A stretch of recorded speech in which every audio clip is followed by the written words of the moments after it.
Hey Queens. So it seems like I'm the only person on this planet who did not enjoy Metro in the know. It wasn't a bad movie by any means. Overall, it was like a 6 out of 10 for me. Not too good, not too bad. But watching the movie reignited this thought that's been going around in my head for quite some time now. Why do all Bollywood movies look the same these days?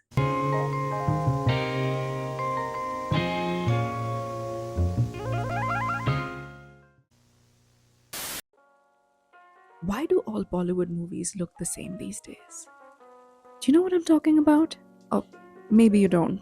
So, I'll explain. I'm going to illustrate this with multiple examples, but in order to really understand, let's do a deep dive into two different case studies. The first time that I noticed this change in visual storytelling was when I was watching the 2022 film Bhul Bhulaiya 2.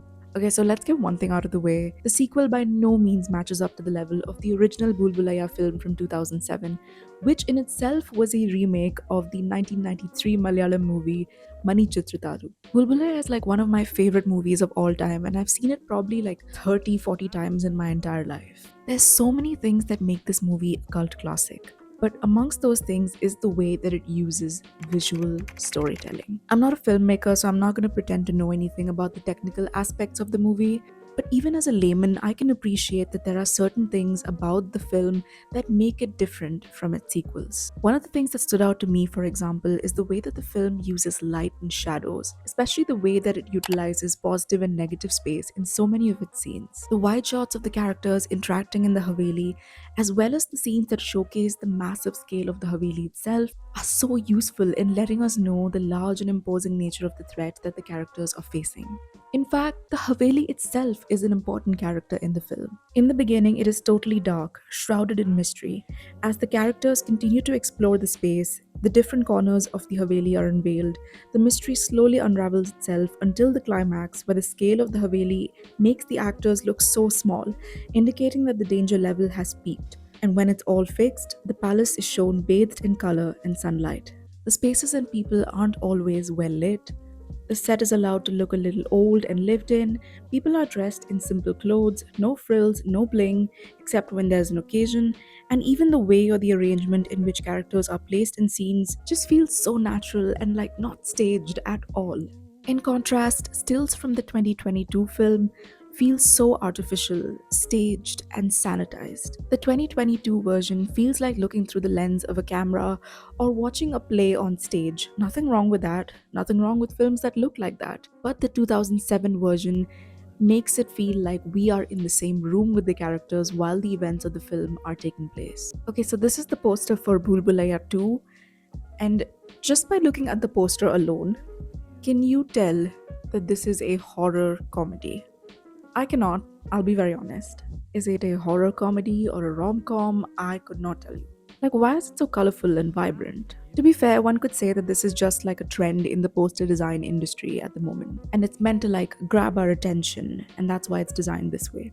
Okay, alright, fair. So, surely the rest of the movie doesn't look like this, right? Oh, wrong! So these are some stills from the actual movie, and as you can see, the super staged, super CGI look of the movie is very obvious in these pictures. It's so jarring. It's kind of distracting, actually. Like the amount of blue filter used in this film can only be rivaled by 2006's Bhoot Uncle. The sequel to this movie, Bulbulaya 3, whose trailer I could barely finish, also suffers from the same problems. Like, why does the ghost need ambient lighting?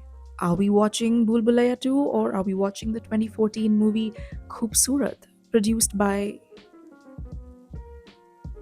Disney Studios? Actually, no, I take that back. Comparing Khoobsurat to this movie would be doing a disservice to that film because there were some genuinely stunning scenes even in Khoobsurat.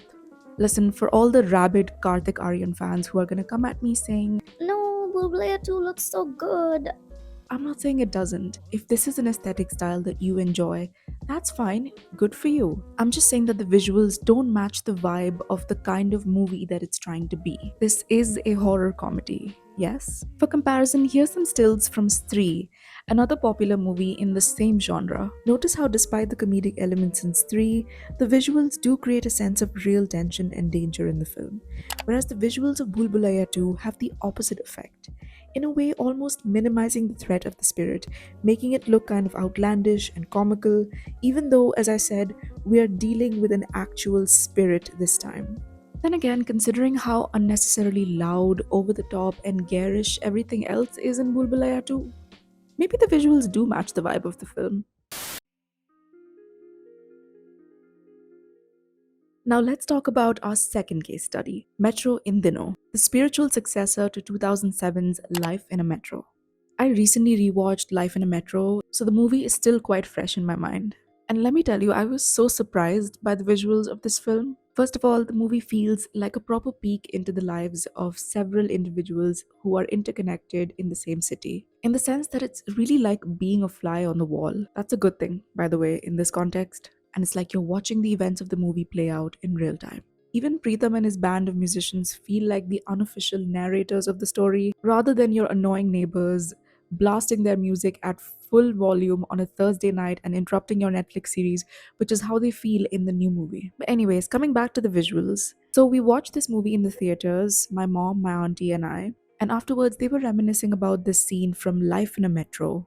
So it's like this intimate scene between Shiny Ahuja and Shilpa Shetty's characters in the film. Nothing vulgar or anything is happening, but they're just sharing a very intimate moment. And at one point, Shiny Ahuja's fingers caress the curves of Shilpa Shetty's waist, and her body moves under his touch in a very sensual manner. Basically, what she was telling me is that when this scene came on in theaters, people essentially lost their minds. Everyone was like mesmerized. People were 2x zooming into the screen with their eyeballs because that's how captivated they were. And you know what? Having watched the movie just a few days ago, I know exactly what they were talking about because damn, I was mesmerized too. The scene itself left me like a little bit out of breath because it was so intimate, it was so personal. I felt like I shouldn't be here right now, like I shouldn't be watching this. And yet I couldn't stop watching it because it was just so damn beautiful. In contrast, I don't think there's a single scene from the 2025 film that stood out to me in the same way. Everything felt a little bit too whimsical and staged for my liking. Perhaps the director was trying to go for a musical style of film like La La Land, but it felt like it didn't work for a movie like Metro Indino. And I know this has become sort of Anurag Basu's signature style in the last few years, and it does work for movies like Barfi or Jagga Jasoos, but not so much for Metro Indino. The whimsical, dreamlike aesthetic clashed at times with the plot. Emotional moments felt less impactful, and overall, it just took us out of the story so that by the second half of the movie, I was actively checking my watch like, when is this gonna end? And that might seem like it has more to do with the script and the plot of the movie than the visuals or even the way that it was edited. But Bollywood movies notoriously have longer runtimes. However, the visual storytelling often is so captivating that we don't mind or even notice the longer runtimes. Even some modern day Hollywood films like Oppenheimer or The Batman have very long runtimes, but the visuals are so entrancing that for most of us, we don't even notice the length of the movies. There's also some stupid movies like Tushan or Trish 3, both of which I've seen in theaters, by the way, that had me glued to my seat until the very end of the movie. Again, because there was something indescribable about the visual language of these films that had me and several other audience members captivated until the very end. This feeling, call it a spark, call it magic, call it whatever, is something that has existed within Bollywood movies since the very beginning and enchanted every single viewer that has laid their eyes upon these movies. It's this unique language of visual storytelling that makes every movie feel like it's suspended partway between fiction and reality. Sometimes these visuals are grand and opulent, and at other times they feel like slices of life. Watching Bollywood movies has made so many of us believe in love, believe in heroes, made us laugh, made us cry, given us the absolute creepers, made us feel the pain of heartbreak and loss, taught us what beautiful friendships and relationships look like, and helped us discover the joy of living life to the fullest. That is the Bollywood cinema that I grew up with.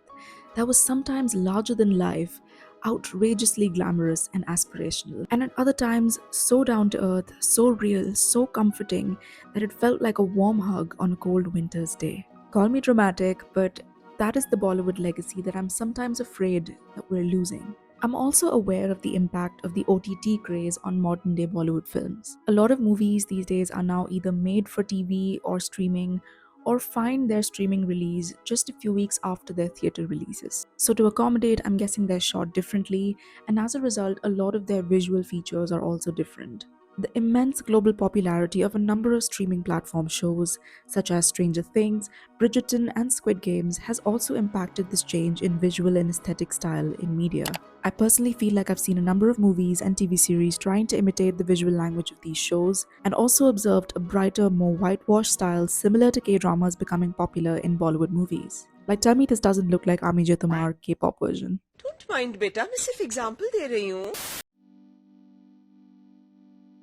In conclusion, I'm going to state this once again just because I know that a lot of people are going to misunderstand me. I'm not saying that modern day Bollywood films are not visually appealing. They definitely are, including the visuals of the movies that I've used as case study examples here, as well as several other movies that have recently released.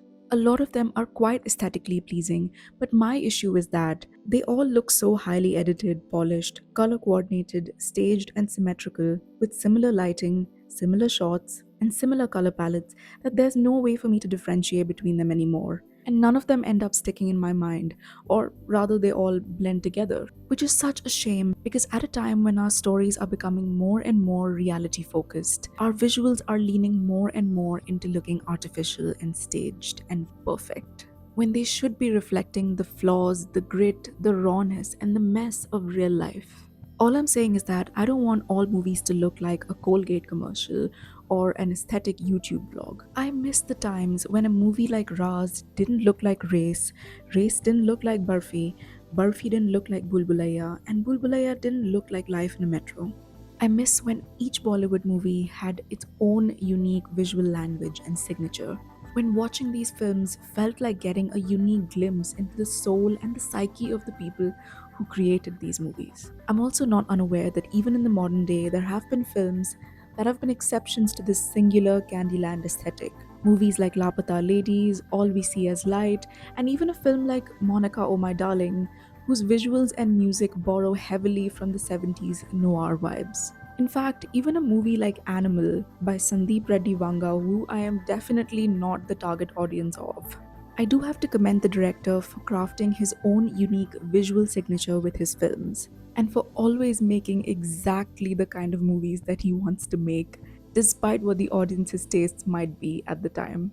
Like, if he wants to make movies where characters are bathed in shadows, covered in blood, fighting each other in red rooms, then that's exactly the kind of movie that he's gonna make. You can be damn sure he will. And you know what? Slay. I don't know, maybe I'm just being dramatic, but I miss when Bollywood movies looked like Bollywood movies. And watching them made every one of us fall into their own little pocket universes.